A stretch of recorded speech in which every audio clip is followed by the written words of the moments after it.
Hello, church family. Welcome to today's Sunday school lesson. We are in session 12 entitled Faithfulness, and we're moving on from the book of Judges and into the book of Ruth today. And we're going to be in Ruth chapter 1, verses 11 through 18, and then moving to chapter 2 and reading verses 5 through 12. So a little bit to read today.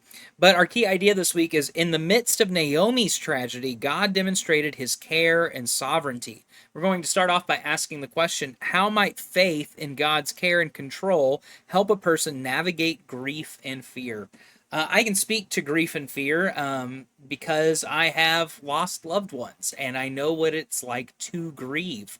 And C.S. Lewis, in his book, A Grief Observed, says that no one told me that grief felt so like fear. I am not afraid, but the sensation is like being afraid.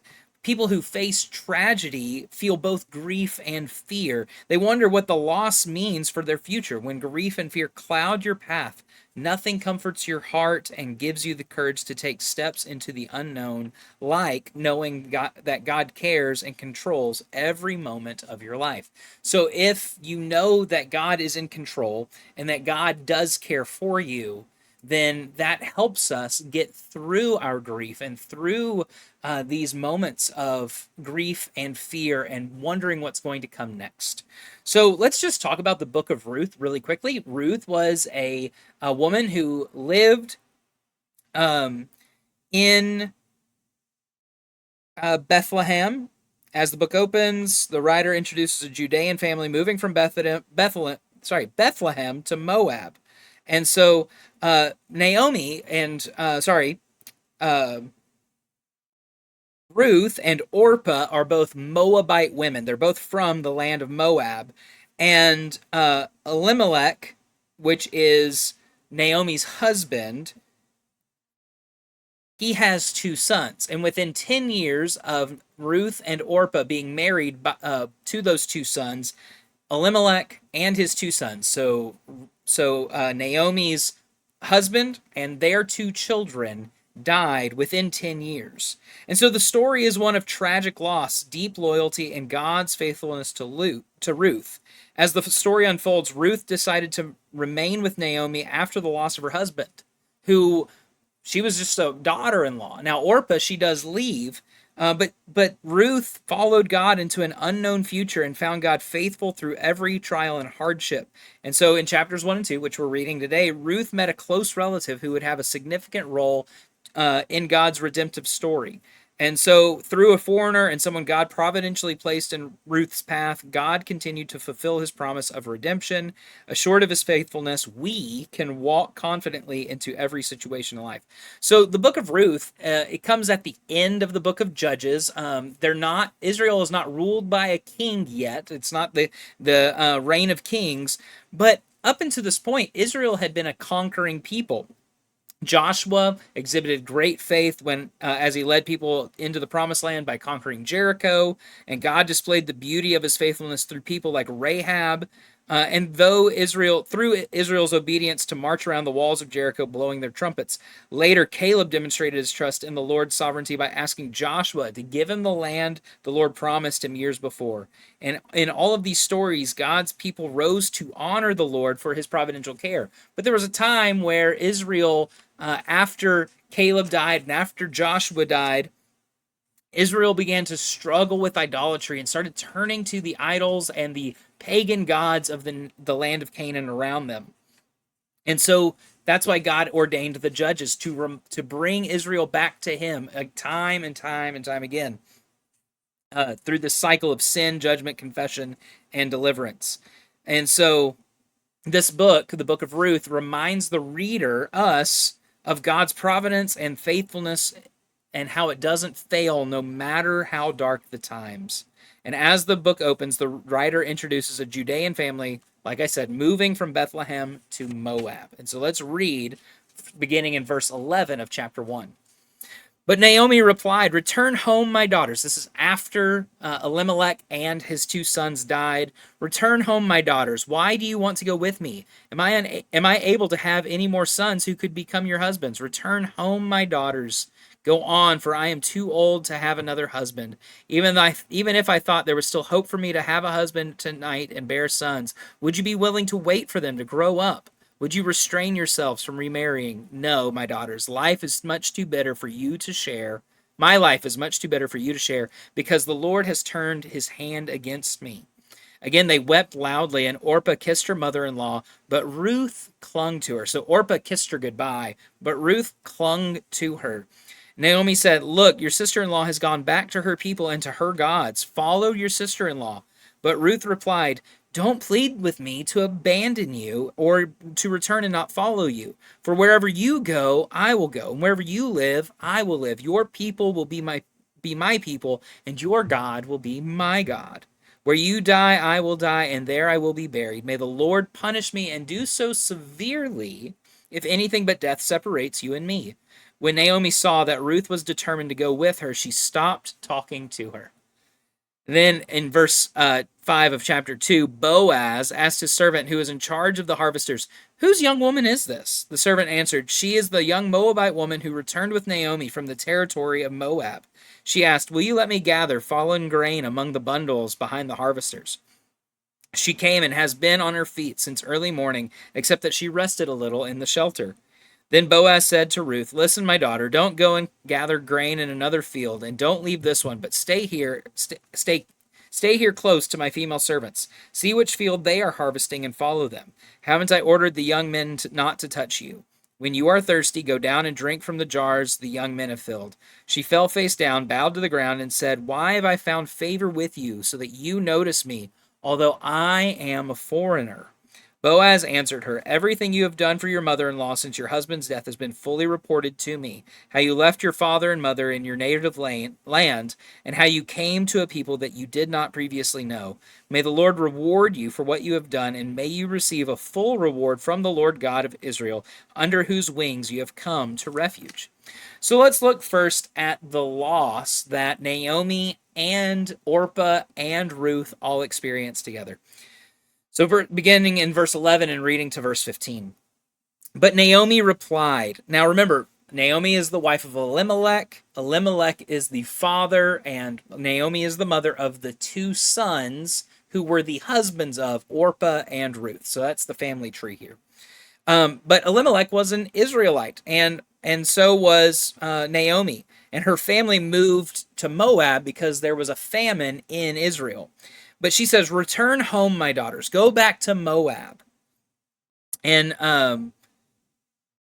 these three women had choices to make because their husbands had all died. "Why do you want to go with me? Am I able to have any more sons?" This would be called a levirate marriage, where another son marries the widow of his dead brother, and it was just for protection of the widow, because a widow at this time, women didn't have many rights at all, and widows didn't have, they had even fewer rights. So a levirate marriage was to take care of someone who was part of the family but had lost a husband and is now not really tied to the family. So this is a brother taking them in as a wife to provide for them so that they do not have to live destitute. It's protecting the family line. Levirate marriage, verse 12. "Return home, my daughters. Go on, for I am too old to have another husband. Even if I thought there was still hope for me to have a husband tonight and to bear sons, would you be willing to wait for them to grow up?" The answer is no. "Would you restrain yourselves from remarrying?" The answer again is no. "My daughters, my life is too bitter, much too bitter for you to share, because the Lord's hand has turned against me." Again, they wept loudly. They were grieving. They were feeling all of these emotions. And Orpah did as Naomi asked her and kissed her mother-in-law goodbye, but Ruth clung to her. The wording here indicates extreme loyalty, like attaching one object to another. It highlights a contrast between Ruth and Orpah. Now, I will say, Orpah did not do anything wrong. She had family back in Moab. She was well within her right to do as Naomi said. But we're focusing on the faithfulness that Ruth exhibited, which is righteous. And we should not look at Orpah and go, well, why didn't you do the same thing? Because she had a choice, and she could have, either choice was right, but one honored God more, which was staying with your mother in law, who was also a widow. And then verse 15, Naomi said, look, your sister in law has gone back to her people and her gods. Follow your sister in law. So, why does loss, when we think about loss, why does loss draw some people closer to God, and while some others struggle with anger toward God? Well, we think of loss as being unilateral. I'm going to say, like, it's loss is instant, it's definite, it's devastating often. But the way we respond to it is often not unilateral. It's often multifaceted and many different faces and um, criteria, for lack of a better word, circumstances is a better word there, play into how we respond. But some people look at a loss, especially of a child, and go, God, how could you take them so early? And I've experienced loss of a loved one who was a child. My cousin Hayden was taken from us by cancer when he was 14 years old. That was in 2018. He would have been 22 this past month in August. It is still August, but he would have turned 22 this year. Been almost graduated from college, and he died of a rare form, an aggressive form of cancer when he was 14 years old. And I'm sure that his mother, my cousin Kayla, experienced extreme emotions toward God. I know that she had to have asked these questions. Why, God? How could you do this? How could you take him from me? And she relied a lot on First Baptist Church of Bogota to get her through that loss. And the city of Bogota experienced that loss together. Hayden was well loved. He was well known in the community. He was well liked by his friends and his teachers and the community around him, his family, of course. And I'm thankful that it did end up bringing us all closer together as a family, and then also many of us closer to God because of how committed to his faith Hayden was when he died. And so loss is very emotional. Sorry, this is making a noise. Trying to get it to stop. I'll leave it in. You can't hear it. I can hear it. But that brings us to our second section, which is loyalty, which is Ruth 1:16 through 18. But Ruth replied, don't plead with me to abandon you or to return and not follow you. For wherever you go, I will go, and wherever you live, I will live, and your people will be my people, and your God will be my God. Where you die, I will die, and there I will be buried. May the Lord punish me and do so severely if anything but death separates you and me. When Naomi saw that Ruth was determined to go with her, she stopped talking to her, stopped speaking to her. I think I fixed it. That was going to bug me the rest of the video. So, what value does society place on loyalty? I would have said years ago that most of society would have valued loyalty well, loyalty to the company you work for, loyalty to a brand. Nowadays, though, companies will fire whomever they think is necessary to make cost or make things profitable for the end of the quarter. We've seen companies, especially big data companies like Microsoft and Apple, and not Apple as much, but other big software companies laying off thousands of employees at a time because they need to make the bottom dollar. They need to make that bottom line.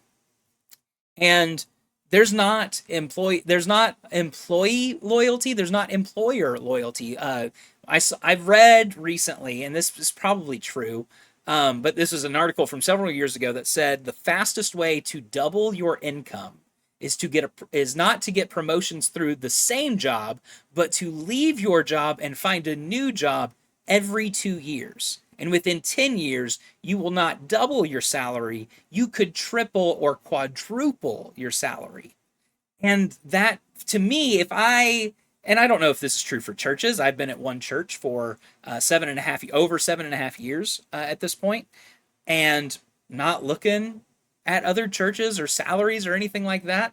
And I don't know if this is true, but I do have friends who they'll spend 5 years at one church and then another 5 years at another church and then another 5 years, or 2 years and 2 years and 2 years. And they're constantly moving and serving at these different churches. And it's what their families might need as far as income and things like that. But for me, I couldn't do that because I build relationships and friendships and loyalties to the people I'm around. I love Emory Baptist Church, and this is the church God has called me to. And when God calls me to another church, I'll be faithful to him and go to another church. But I'm not feeling that, so I'm not going anywhere. And so I think that society in general doesn't value loyalty as much, but there's shows all about cheating on your spouses, shows about investigating companies and things like that for, firing employees too often and stuff like that. So then that brings us to our second question. How can loyalty be a way to view God's provision and protection? Well, God is loyal to all of us, and he is always faithful. And so if God is faithful to us in the small, if God is faithful to us in the big, God is going to remain faithful to us in the small things. And we need to be loyal through the easy times and through the hard times because of his faithfulness to us. And that brings us finally to our last section, which is provision. And this is the section of chapter 2. Boaz, verse 5, asked his servant who was in charge of the harvesters, whose young woman is this? And you'll go, who's Boaz? Well, Boaz was a relative of Elimelech, some kind of cousin, I think, and a prominent man of noble character in Bethlehem. And Ruth gathered grain in a field that belonged to him. This is an Old Testament provision from the law that if there is a sojourner or a wayfaring stranger is a good phrase or a good term that is hungry, they are allowed to go through and pick heads of grain out of your field that are left behind by the main harvesters. And you're not supposed to turn them away. That this is hospitality for a foreign person and somebody who's in need. And that's who Ruth is. And so she was going and she was gathering the grain so that she and Naomi could have food. And so the servant answered, she is the young Moabite woman who returned with Naomi from the territory of Moab. She asked, will you let me gather fallen grain, which is, again, this is called gleaning, is what this law is called, allowing the poor to gather grain that fell during the harvest. Often, workers were told to drop grain on purpose for them. Will you let me gather the fallen grain among the bundles behind the harvesters? She came and has been on her feet since early morning, except that she rested a little in the shelter. Then Boaz said to Ruth, listen, my daughter, don't go and gather grain in another field, and don't leave this one, but stay here close to my female servants. See which field they are harvesting, and follow them. Haven't I ordered the young men not to touch you? When you are thirsty, go down and drink from the jars the young men have filled. And so he told her to go follow his female servants who are harvesting the grain because they have been instructed to drop grain. And if grain falls on the ground, you're not supposed to pick it up. And so she fell face down, bowed to the ground, and said to him, why have I found favor with you so that you notice me, although I am a foreigner? Boaz answered her, everything you have done for your mother-in-law since your husband's death has been fully reported to me, how you left your father and mother in your native land, and how you came to a people you did not previously know. May the Lord reward you for what you have done, and may you receive a full reward from the Lord God of Israel, under whose wings. This is just a picture of an owl or an eagle protecting their young with their wings, wrapping them up. And he says, under whose wings you have come for refuge, for shelter, for safety. And so think about how God has provided for you in a way that assured you of his care. I've told people many times about my college experience and how God allowed the money to move so that I could go to college and not lose a dime of scholarship money that was previously earned or given to me. He worked it so that no doors closed and only doors opened. And I've also shared about how last year I had a lot of car trouble, and the church graciously helped. People offered cars to me to drive while my car was being repaired. Um, we did not ask for help, but help was given financially on a couple of occasions, some by church members and others by family members, to get my car repaired. And then after all of that, this year we have more car repairs, and you've heard about this, where Grace's car broke down and the turbo went out, and we had the money in savings because God had been faithful to us, and I believe because we have been faithful to Him, and provided money in our savings account to cover the costs so that we didn't take a huge financial hit whenever we had to pay over $2,000 to get her car fixed. And then it went back in the shop again, and God provided once more because the final repair cost after it was in the shop for almost 2 weeks was less than $100 because it was a part that had previously been replaced, and the shop said, "We'll take care of it. It's not your fault. Nothing new needed to be replaced," even though they had hunted and pecked and changed out parts and everything else to see what the problem was, and they replaced the part that was broken, that was defective. It was warranted, and only charged us for the labor for that part, not everything that they had done before. And I believe that God, working through the mechanic shop and working through just the way things happened, I believe that He provided for us another car repair to make sure that Grace has a vehicle, and we have two separate vehicles to go two separate directions every morning, and that we wouldn't have to bear a huge financial burden because of it. And I can only attest that to God. I can only attest that to His faithfulness to us. It's nothing that I did or nothing that Grace did. Grace and I are both money smart, I would say, but we aren't able to find random money, especially in the thousands of dollars. And God is. And as Richard has said before, when you start adding up the beans, if you're a bean counter, you start counting the beans and you go, how in the world are we ever going to survive this month? Paycheck to paycheck, or however. How are we going to make it? And somehow you do, and God provides, and it doesn't make sense. So I hope that this is an encouragement to you to remain faithful to the Lord, because He is always faithful to you. And so that is my encouragement to you. I look forward to worshiping with you very soon. Bye-bye.